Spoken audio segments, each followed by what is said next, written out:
Welcome to doctor Maithili's music therapy channel. இன்றைய பதிவிலையும் truthfulness and its laurels என்ற தலைப்பில் சில செய்திகளை நம்ம பகிர்ந்துக்கலாம். அதாவது வாய்மை, உண்மையாக இருப்பது எல்லாவற்றிலும். இது நல்ல பழக்கமாக பிள்ளைங்களுக்கு சொல்லிக் கொடுக்கணும். ஏன்னு சொன்னால், உண்மையாக இருக்கணும்னு சொன்னால் ஸ்பீக் த ட்ரூத் அப்படின்னு நம்ம சொல்லிக் கொடுக்குறோம். எதுக்கு அப்படின்னு கேட்டால், எது பேசினாலும் அது ஏற்புடைய கருத்துக்களாக இருக்கணும். இன்று சிறு பிள்ளைகளாக இருக்கலாம், நாளை வளர்ந்த பிறகு அவங்க சொல்லக்கூடிய கருத்துக்கள் எல்லாருக்கும் ஏற்றுக்கொள்ளக்கூடியதாக இருக்க வேண்டும். அதற்கு ஒரு பழக்கம் வேண்டும். எல்லாரும் சமுதாயத்தில் தொடர்புடையவர்களாக தான் இருக்கணும். வெறும் வீட்டில் இருக்கிற 4 பேரோட பேசிட்டு ஒரு அலுவலகத்துக்கு போயிட்டு வந்தால் மாத்திரம் போருமா? அது it is not enough. You must excel others. You must excel others காட்டிலும் அதுக்கு முன்னாடி ஒரு ப்ரீ ஸ்டெப் என்னன்னு கேட்டால், you should excel your self.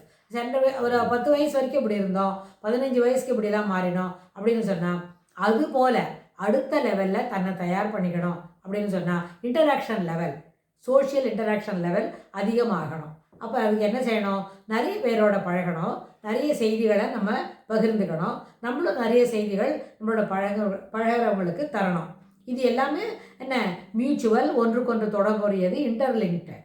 அது மாதிரி வரும்பொழுது சில நேரத்தில் அடுத்தவர்களோட பழகணும்னு வைங்க, நம்மக்கிட்ட நிறைய செய்திகள் இருக்கணும். நம்ம சொல்லக்கூடிய செய்திகள் அது எப்படி இருக்கணும்? Quality wise it's good.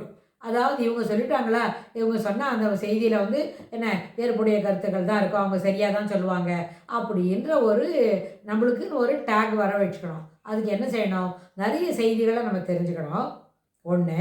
ரெண்டாவது, நிறைய செய்திகள் அதோட ஆடட் வெயிட். அது என்ன பண்ணணும்னா, அதாவது பாலே நல்லா தான் இருக்கும், பாலுக்கு ஒரு சர்க்கரை சேர்த்து இனிப்பு கலந்து சாப்பிட்றோம் அப்படின்னு சொன்னால் இட் இஸ் மோர் குட். ரொம்ப பருகுவதற்கு இனிமையானதாக இருக்கும். அது எப்படி ஏற்றுக்கொள்ளக்கூடிய கருத்தோ அதுபோல் நம்மக்கிட்ட நிறைய செய்திகளை சேகரிச்சுக்கிறது ஒரு பால் போல தான்.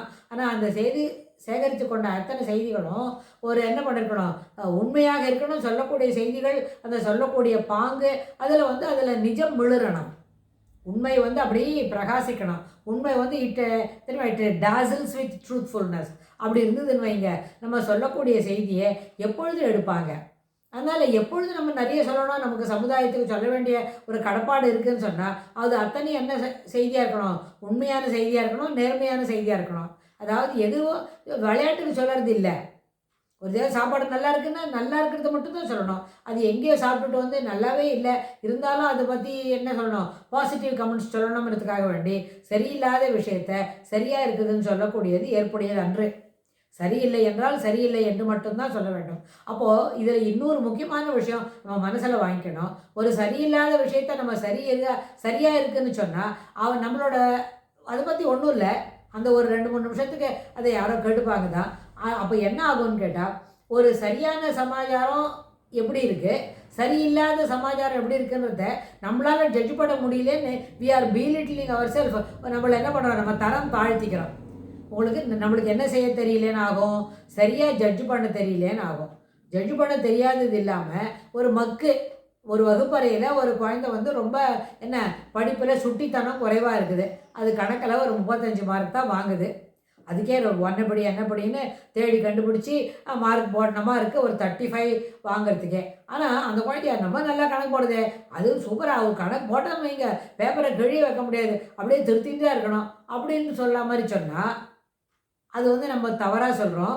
நம்மளுக்கு அதுபோல் பேப்பரை கீழே வைக்க முடியாத அளவுக்கு திருத்தக்கூடிய பேப்பர் எதுன்னு நம்மளுக்கு தெரில. ஆனால் ஆன்சர் ஷீட்டில் நிஜமாகவே அந்த வகுப்பறையில் ஒரு 6ஆம் கிளாஸ் படிக்கிற ஒரு வகுப்பில் நிறைய பேர் 100க்கு 100 வாங்குறாங்கன்னு வைங்க, அந்த பேப்பர்லாம் பற்றி என்ன சொல்ல?